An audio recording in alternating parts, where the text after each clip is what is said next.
Today, we are going to be covering follow-up. This topic is one that I could talk about for a very long time, but it is crucial to your success in terms of converting leads and turning them into actual paying customers. Repeat sales, one-time sales, whatever the sale may be, we want to make sure that we're actually generating revenue from the leads that we're bringing in. The question is, are your leads hearing from you again after they say they'd like to take the next step? If so, which channels are you using to communicate with them? How frequently are you doing it? And what is the messaging? What are the options that you're giving them? So we have really shifted in the last couple of years from relying extremely heavily on email follow-up to incorporating other types of follow-up as well, most specifically text messages. Text messages are a no-brainer for anyone in business because, as we all know, everyone basically lives life with their phone glued to their hand. So you can guarantee that the message you're sending should be at least received and seen. And if it's seen, you're going to have a much higher chance that the person seeing it is going to take the action that you are suggesting they take. So if you are not using text message marketing in your business, it's the very first thing I want you to consider. There's really no reason to not be using this type of follow-up in 2021. Email is all well and good. We still use email, but we are not going to rely on email as our primary and only channel of communication with leads because you simply don't know if they're actually getting those emails. There are so many things that could happen to prevent that email from being seen by that person. It could go to an email they don't check very frequently. It could be marked as spam by their provider and never delivered. It could just be kicked back due to, something that you have inside of it and their server doesn't like that. They could also just delete a lot of messages before reading because they get a ton of emails. And so they're trying to clear out their inbox. And even if your email was good, or if they needed to read it, they simply were never going to do that because the inbox is a crazy cluttered place. It also could go to something like a promotions tab. So there are a tremendous number of ways that email could not be delivered to those you want it delivered to, which means that if you have only been relying on email or using email primarily, that's the first thing you have to change. If you are not even using email, you really, really, really need to get with the program, so to speak, because leads that have zero communication after the fact, it's going to be highly unlikely that those people convert. It just is not going to be common. So what you need to do is take whatever the offer was, whatever the conversation was, whatever you were having them opt in for, and you then need to take that conversation off of that original lead source, because really it wasn't a conversation before, unless it was something like a referral and it was word of mouth directly. So the question is, where are you sending these people? Like we talked about yesterday, your funnel. So when someone is signing up for something through a landing page or through a funnel, yes, they can get more information than you might be able to with, say, something like a lead form or maybe Messenger, but that doesn't actually mean that people have read everything on that page. It's very easy for people to overlook really important calls to action or steps that you need them to take. And if they don't take it, you might think, well, if they were truly interested, they would have purchased. If they were truly interested, they would have scheduled a call. If they were truly interested, they would have, texted the keyword or whatever your next step may be. But that's just not true, especially when we're talking about social media leads. And this really applies to just about any lead because of the way our society currently works. Everyone's on their phone. Everyone has access to a million tabs at all times. Your phone could ring at any moment. Your text messages could go off, or something in real life pulls your attention away. If somebody doesn't complete the step that you're asking them to complete, it does not mean they didn't want to. It means that something stopped them from doing that. Whether that was a technical issue, maybe on your end, that's another great reason to have follow up so that you can actually see if people are saying, hey, I'm trying to schedule this appointment and it's not working. Or maybe, you are just trying to really understand what it is that people are not loving, that's preventing them from actually taking that next step. So your communication channels are about more than just reminding them about this offer or to progress them in the process. It really can be the main form of direct communication with your prospects, especially those that don't turn into sales. Like we talked about on Monday, on day one, you really need to be asking people who don't buy why they're not buying if you genuinely don't know. That information is crucial. Again, text messaging is the easiest way for people to provide that info to you because they're right there on their phone. Most people do believe that someone is going to see a text message response, as opposed to most people do not believe that an email response is necessarily going to get to the person who they're intending it to get to. So I'm sure those of you that are watching are probably thinking a couple of things. Either A, I'm not using any type of follow-up. We're not doing phone call follow-up. We're not doing text follow-up. We're not doing email or messenger. So how do I get started with that? And then people who are using maybe one or two of these channels, you're asking, well, how do I actually get those other forms of follow-up? And then we're going to start talking about what you actually should be using for your follow-up. What's appropriate? What are some different campaign ideas? How can you utilize these tools to generate more sales, not just from new leads, but also from your existing leads as well? So to the group that said, I am not doing any type of follow-up, I've been doing lead generation potentially, but we don't have anything automated to continue to reach out to these leads. You really need some tools to allow you to do this.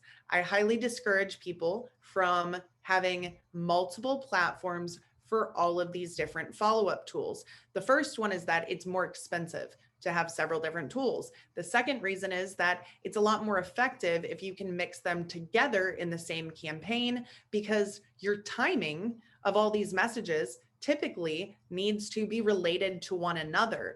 And if you're not doing them in the same platform, timing those messages correctly is going to be a nightmare and sometimes not even possible at all.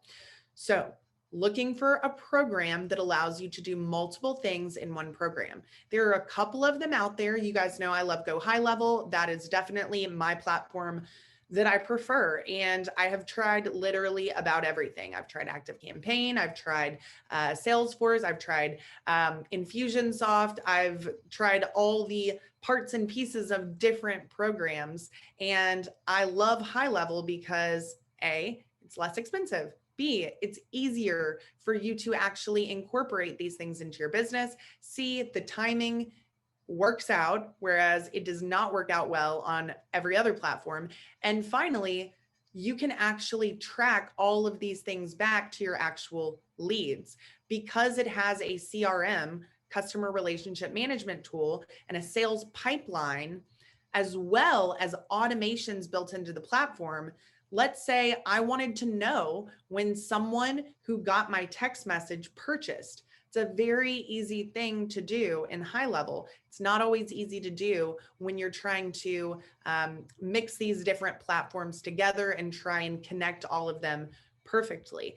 For those of you who are not doing all of the follow-up channels, maybe you're doing one or two, I still would suggest High Level, but it does depend on what you're already using. There may be a different option for you. Granted, we have worked with so many different people, those that did already have an existing platform. Like a lot of our clients, they were actively using Infusionsoft before we started working together. And so I never just want to drag someone away from a platform they're using. However, I'm always going to suggest something that I think is going to be a better fit. So I'll ask them, is everyone on your team using this every single day? And if the answer is no, then you already are in a good position to switch, because this type of platform really only does its job if it's being used by everyone that's either in the sales or customer service type of aspects, marketing as well. if people aren't using it every day, the information's not even accurate. And then the things that you're hoping to automate, they're not going to be automated. So that is a good time to switch because you haven't fully integrated that platform into your business. The second thing that I ask them is, how many of the features are you actually using? Most of them say only about 10% of the actual features of this program are we using. Again, why are you paying hundreds of dollars a month for an email provider that ultimately you could be getting for free? And most people go into it with the intention of, wanting to use all of those things. But that brings me to my next point. They're not very user friendly. They're not intuitive. It's very hard for the average person, even those that are technologically savvy, to really dive into these platforms and figure them out right away in a way that actually helps their business. What you don't want to do is have a platform that you're paying, anywhere from $100 to $300 or $400 a month for, that you're not even using, because while you figure it out, you're still paying for that. So those are the questions I would ask yourself in terms of, do you want to stay on the programs that you currently have, or are you open to switching? Switching can be a lot less stressful than a lot of people assume, but the fear of doing that keeps them from ever adding in some of these amazing features. So we use in our follow-up just about everything we possibly can. So in marketing, it has been proven that it usually takes at least 8 touches for someone to convert. And based on the studies that have been done in recent years through social media, that number is increasing. It could be 20 or 30 touches that it takes someone to convert. So it doesn't have to be ad impressions. It doesn't have to be someone who's seeing your ad or opting in 30 times. It's all of these different points of contact that add up to that, anywhere between 8 to 32 touch points before a conversion takes place. So what you need to do is strategically decide what you want people to get from you, but you also need to have the ability to implement these follow-up systems. So if you don't have the ability to do that, nothing I'm going to show you today is even going to be possible for you right now. And so that's why I really talk about this first. It is a great program. I do advocate for it. I'm not an affiliate marketer. That is not how I make my money. So I have no reason to encourage people into a direction that I don't truly believe is best for them. And just having worked with so many different businesses on the client side and in my mentorship program, it tends to be the best option for everyone. So what I'm going to do now is talk about some of the different options that we have and the ways that we like to use this platform. So a couple of the campaigns that you guys are really going to want to have. So the first one is just a lead follow-up campaign. But the first thing that they're going to get is the text message. Then they're going to get an email. So we try and use email and text message kind of in a bundle together, so to speak, because we want someone to get that message. And if they're not getting it on email, we want them to get it on text. If for some reason the text is undelivered, we want them to get it on email. So never rely on just one form of communication if possible. We do another one 2 days later. We continue with a couple more emails. We check back in. We do a voicemail later on. If you're not really focused on taking the leads that you're generating and making sure that there is no possible way they would forget about you after showing interest or opting in, because they're not going to get into this if they don't intentionally opt in first. And I think that's really key here. You don't just want to blast everyone you've ever known with this type of thing. If someone is opting in for something very intentionally, that should be a sign that they are interested. If they do not convert, it's your obligation as a business owner to do everything in your power to make sure that they had that chance, that they didn't forget, that it didn't hit them at a busy time, or maybe if they needed to think about it, that they have some time to think about it, but they also have an easy way to come back to that offer and finish signing up. So I really like voicemail drops. I don't hear them talked about very often, but a voicemail drop is essentially delivering a voicemail to someone without having to call them. It should just deliver as a voicemail without their phone ringing. However, every phone carrier is a little bit different. So sometimes the phone will ring once and it'll hang up and then leave that voicemail. These are really great for people who have some reason to have a personal connection with their client base. And in reality, all of us do. I don't see this used very frequently with e-commerce style businesses, but if you are a local business or if you are a personal brand and people expect that it would be natural to talk to a real human being, this can be a great way to re-engage or engage someone for the first time. And the beauty of this is that you're going to get a lot of phone calls back. So anyone who has a business where getting someone on the phone is a really great next step, voicemail drops can be awesome. You are going to get people that will see maybe that they had a missed call from someone and they'll just call that number back. It's a little bit more rare in today's day and age that people will do that, only because we get so many telemarketer and spam calls. However, you will get that. I really like that fact. Some people, if they're not prepared, it might stress them out. But the strategy here is if somebody calls you back, they're already going to know who you are, because they wouldn't be getting this unless you had their number and their contact information, which I would assume they're just not giving out to everybody. The second thing is, they've gotten multiple emails and text already from us, so they should be more aware of who we are and what we do, or this business in this case. If they just call the number back, even if they say, hey, I just got a missed call from this number, it's a perfect opportunity for a phone salesperson, which is who should be getting these phone calls, not just your receptionist with no heads up. That's something we'll talk about a little bit later, which is training your staff regarding your follow-up, but it gets them on the phone. They can say, hey, yes, we wanted to ask if you had any questions about this offer that you signed up for, or finishing your account, or scheduling your first laundry pickup. We noticed you haven't gone ahead and scheduled your first one yet. So I wanted to make sure if you needed anything that I was here to help, and hopefully we can get that done over the phone today. It's a very easy segue if you're prepared for it. And if they're not interested, they can tell you, and that's just fine. Then you can remove them from the active leads list and move on. You don't have to worry about following up with that person. So I found that a lot of people, they don't want people unsubscribing. They don't want people, calling them back and not knowing why they're being called with any of these. And that could be email, text message, or voicemail drop. The problem with that logic is it's much better for people to tell you, no, I'm not interested anymore, than for you to try and call that person 100 times over the next year trying to get a response, but you never do. That's a waste of your time. I would much rather any day of the week, someone simply say, hey, I'm not interested right now, or hey, I'll never be interested. Just getting the information is enough to say, hey, we don't have to spend time checking in with this person anymore. And if that situation changes, they can reach out to us. I also hear people concerned that if they send too many emails, it's going to hurt their business. Every study that's ever been performed on email has a direct correlation with how many emails you're sending and how your business grows and how much money you're bringing in.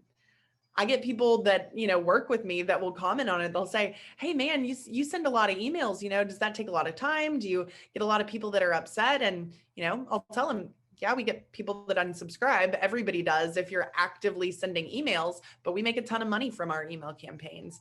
People schedule appointments all the time just from our email campaigns. So if you're not sending for fear of people unsubscribing, it's a lose-lose situation. You may not be getting unsubscribes, but you're also not making any money. You're not really reaching the people who want to work with you. If somebody unsubscribes, it's not a big deal. They can always resubscribe later. If you have other offers and gated content offers they can opt into, it's not like you've lost this person forever. Sometimes people are just going through their email and trying to clean it up and unsubscribe from a bunch of stuff. And sometimes it's just not a good time anymore, so they don't need those emails. You cannot take personal offense to any of this. So one thing about text message marketing is that it has the greatest success rate of just about anything, but you will get some responses that you did not expect. Okay. You'll also get these with email too, but even people who just opted in and gave you their phone number and things like that, they can be incredibly rude and, to be perfectly honest, just hateful. There's never a reason for that. I mean, I get text messages from companies that I've opted in for things and that I've done business with in the past, and I have never felt the urge to cuss at someone. I have never felt the urge to do anything other than respond and let them know I am or am not interested, or type in the word stop, which everybody knows unsubscribes you from text messages. So if you get those text message responses, do not let that deter you from doing this type of marketing, because that is a small group of very hateful people that anything could have set them off. You really have to understand that, because we've had so many clients over the years where we'll do something called a reactivation campaign. This is a campaign we're actually going to be I'll be giving you guys in that snapshot I talked about on Friday if you hang out to the end of the challenge. This campaign can produce a tremendous amount of sales or scheduled calls in a very short time. Even when our clients are getting like 30 appointments booked over the course of a day or two, they'll get a couple of FU text messages and they'll be like, maybe we should stop this campaign. Maybe we should turn it off. Why would you let the two crazies deter you from running a campaign that's bringing in a tremendous amount of appointments? You have to understand that anyone who doesn't like your content or your follow-up, that's fine. They don't have to get it. They can unsubscribe. It's not a big deal.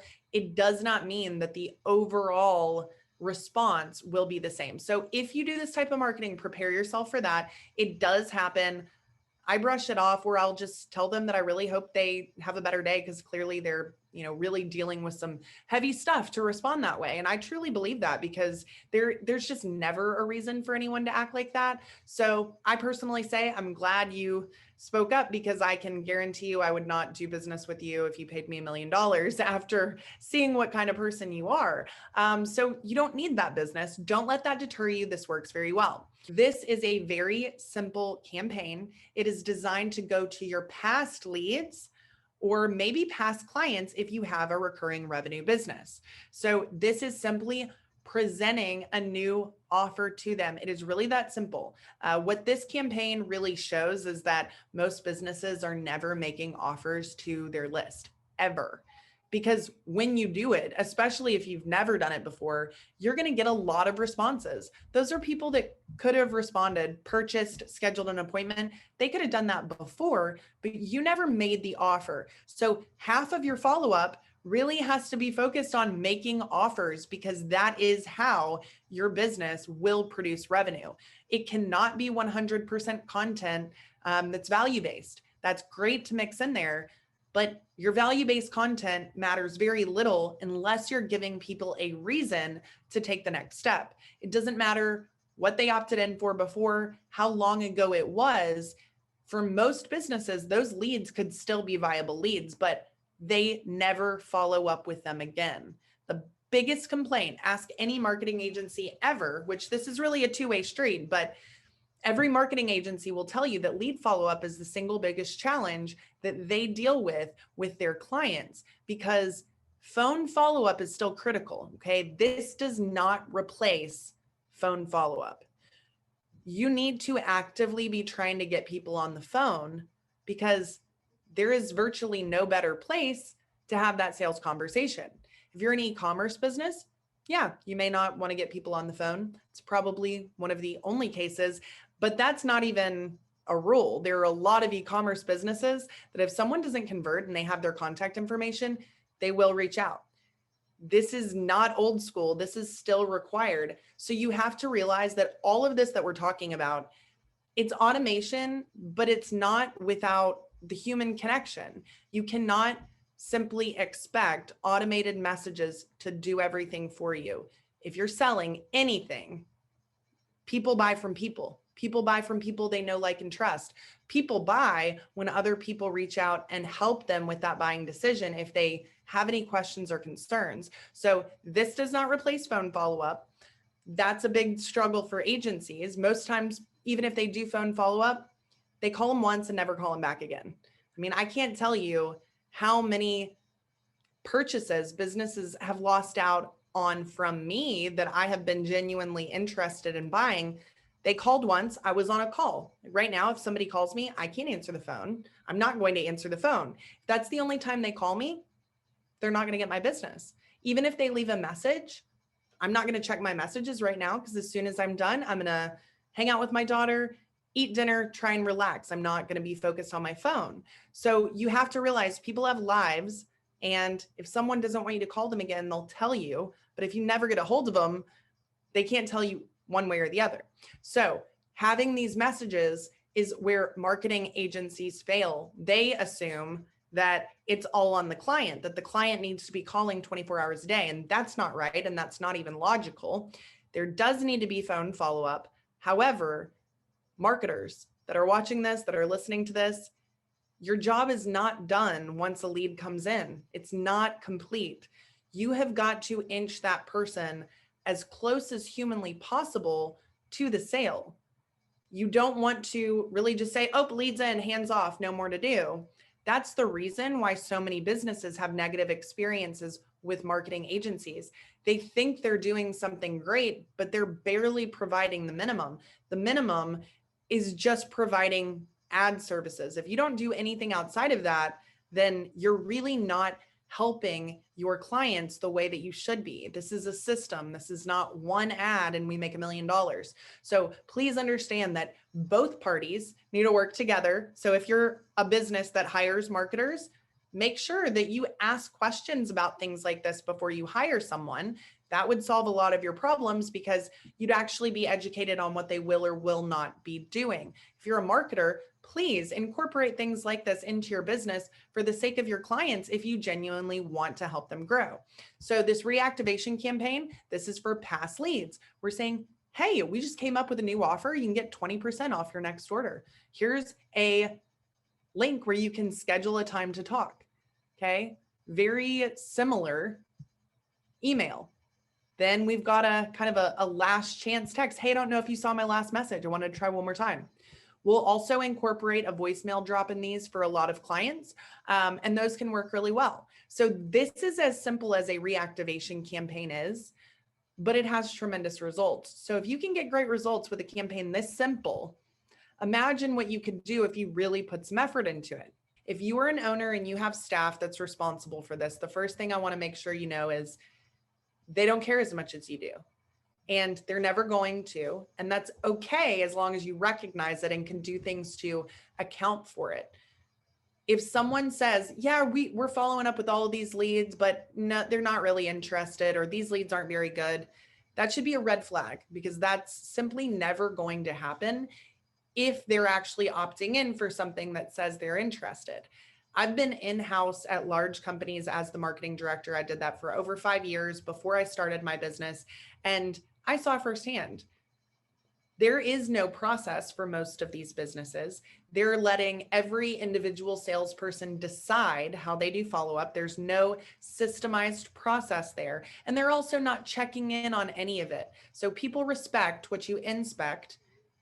If you haven't physically seen the evidence of these people being followed up with, you can only assume it didn't happen. And that is the way that you have to operate. It's not from a cynical perspective. It's the fact that if someone's not doing their job and they're not actually following up with leads, do you really think they're going to tell you that if you ask them? No, people are trying to cover their own butt if they're not doing their job. So they're not going to come out and say it. They're going to try and blame somebody else. They're going to say, oh, well, the leads aren't good, or, oh, well, yeah, they were good, but I guess they didn't close. Ask the salesperson, whatever it is to shift the blame from them. So make sure you're actually checking in on this. And that's another reason I love this system. Every communication is trackable. You can see every single person who's engaged. Every outbound phone call, every inbound phone call, every voicemail, every text message, every Facebook message, every email response, all of those are saved with each and every lead. And you can actually automate it to see who's following up and who's not. I do that on a fairly regular basis. If I believe that there are people that aren't following up, that's how you can know for sure. Because the truth is, if you don't know the reason your leads aren't converting, you're probably going to try and fix something that isn't the cause. So let's say your ads are great. You're getting a lot of leads. None of the leads are converting. The person in charge of follow-up says, I call all of them. I call them really quickly, and none of them are interested. I don't get a hold of most of them. These leads must not be very good. Well, what if that person wasn't following up with every lead? What if that person wasn't calling anyone? What if that person was taking a week to call someone?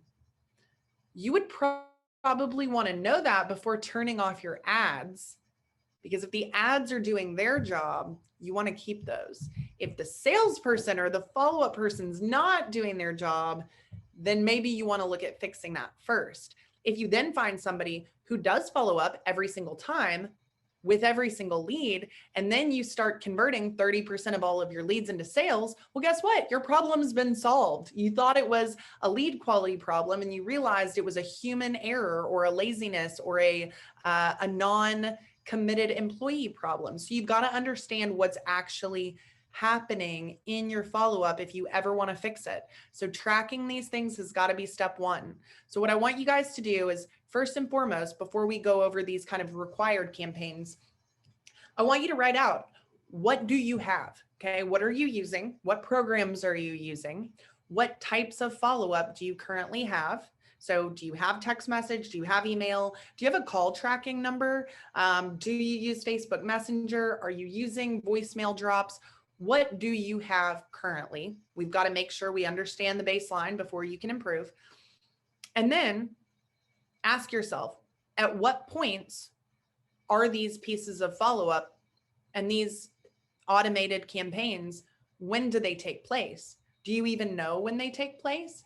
Because if not, again, you can never improve them. So make an inventory of all your follow-up. Write down what campaigns you have, what campaigns you don't have, and maybe any thoughts related to what we've talked about today and things that you could implement into your own business.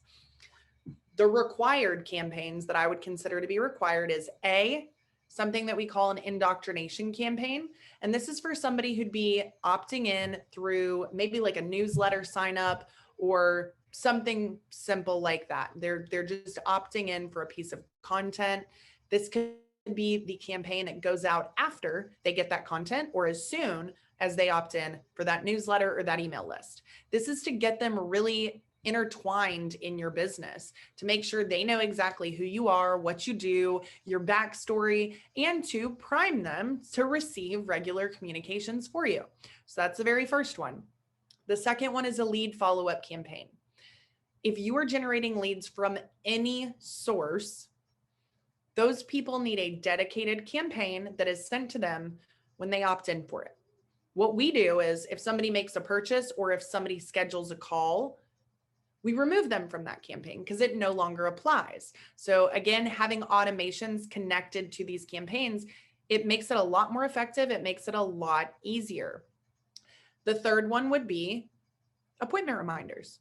So it could be a thank you for purchasing, like a post-purchase campaign if you're doing e-commerce, but appointment reminders if someone schedules a call, appointment reminders if someone schedules an appointment. You want to make sure that if you're generating these leads, they're actually getting the reminders. Otherwise, of course, people are going to forget. If you ever see a high no-show rate in your appointments, the first thing you need to do is check and make sure the people signing up are actually getting reminders. It's usually that simple.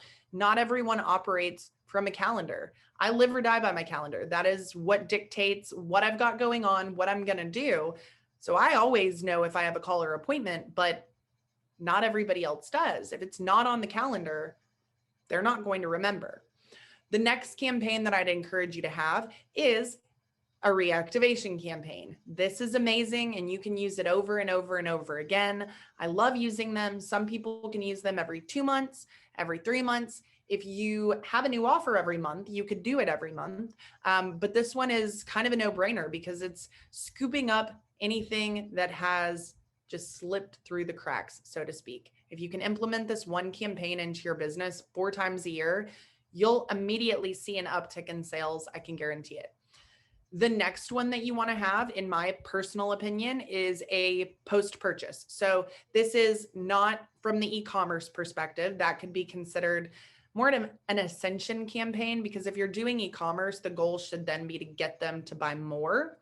But just a thank you for working with us. Thank you for getting started. Whatever it is that they've actually bought, it's great to be able to give somebody something like that right away to first and foremost make sure they know that you appreciate it. Secondly, if there's any information they need to know on how to use this product or service they've just purchased, you want to make sure they get that. That is something most businesses completely overlook, but it will reduce customer service after the purchase. Maybe people can't figure out where to go for something, they don't know how to log in for something. All of these different things, just put it in a campaign that will deliver to them automatically when they buy so that you can reduce some of that. And it looks really good to your new customers that they're getting this personalized campaign about the thing that they just purchased. The final thing I'll talk about is a long-term drip campaign. We're not ready yet campaign. There's a lot of other campaigns in between, such as a no-show campaign, the Google review campaign. I probably have 1,000 campaigns in my account, but you want to make sure that you have something that is going to continue to engage your prospects, even if you forget. So most of us are not sitting at the computer writing an email every day or every 2 days. Sometimes you do, but you probably let a long period of time go by before you actually do that next one. That's never going to have consistency. So I have a campaign. I will try and pull this up for you guys real quick. I've got a campaign that is months long of really engaging emails and messages. And I'll turn these off occasionally if I'm doing a lot of personal, timely emails. However, if I don't, I know that I don't actually have to. And that's the beauty of it. Someone can come into this system, and no matter if I take the time to write an email that next day or that next week, I know that they are going to be getting things that will encourage them to continue with the process, or at least stay interested in what I have to say and do.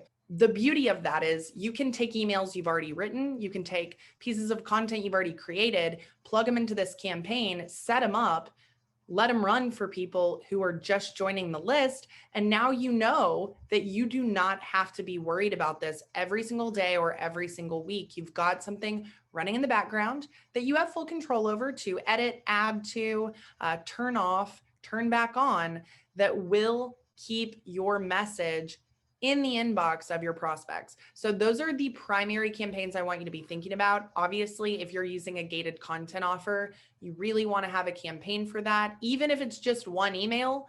And then you send them into something like an indoctrination campaign or one of these long-term drip campaigns. But you can never have someone sign up for something or take an action where you have their contact information and not have an automated campaign for those people to go into. It is so simple to do if you have the tools and if you care, and it will directly contribute not only to the number of leads that you convert, but also to the amount of money they convert for and how many things they buy over time. So do your inventory, figure out which programs you have, figure out which campaigns you have, figure out where these are actually sending. I want you to check on those things, okay? You have to dig into this. Otherwise, you'll never know what you're missing. So thanks again for being here with me today. Hope you have a good one. Bye-bye.